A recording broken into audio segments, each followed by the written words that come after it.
So starting off, we got Attack of the Friday monsters, and, well, if you want to be a jackass about it, sure, we can call this a Pokemon clone. Created by level 5 of, well, Pokemon clone fame. Hey, cut him some slack, man, they made Professor Layton. Yeah, you know, at its core, this sure is a monster-catching RPG, but it does deviate from the formula rather creatively. For one thing, the story's got that, like, Diamond is Unbreakable thing going on, where, yeah, it breaks the mold, it breaks the cookie-cutter Pokemon League conquest cliche, where it sacrifices 8 towns for going all out with the world building, fleshing out the one singular town the game is set in, and the story sort of tells itself through these open-worldy, almost GTA-esque missions. The monster-catching mechanics here are also rather unorthodox, again, sacrificing the cookie-cutter, drown yourself in tall grass until something jumps out at you approach.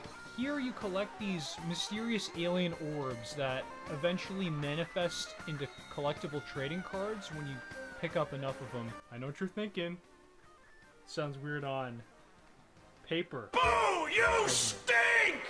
Sorry, I had to get that one out of my system. I missed that the first time around. Anyway, this actually leaves an opportunity for duplicates to actually be useful instead of just for scalping on eBay. And that's because the main evolution mechanic in this game actually relies on duplicate fusion. Don't worry, there's no sub-assembly required shindig for this with glue or staples. Considering they're sentient, that would be pretty morbid. It's also worth noting here that battles have just as high, if not higher stakes on the trainer than the monsters. And that's because you're condemned to, slavery at the hands of the victor if you lose.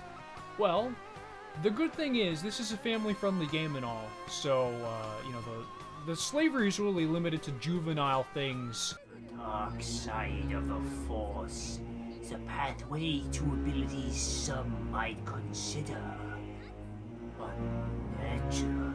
All y'all who just booed me for my corny joke there, be thankful I don't know how to play battle cards. The aesthetic is also worth noting here. Aesthetic, not graphics. So for a graphics Nazi, I probably wouldn't be here reviewing 3DS games in like 2023.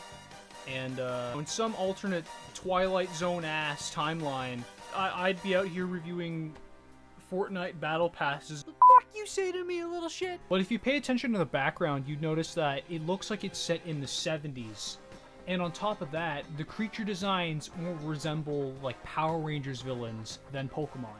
And that's because Attack of the Friday Monsters is an homage to old Japanese tokusatsu movies. If you ask me, I'd say that's one of the reasons that helps this game stand out from the rest, because most other Pokemon clones stay within the cookie cutter, stay within that mold of, oh, it's just our contemporary world, but with wacky little creatures in it. I've never seen any of the other Pokemon clones, I suppose, get this creative with the world building, so props to level 5.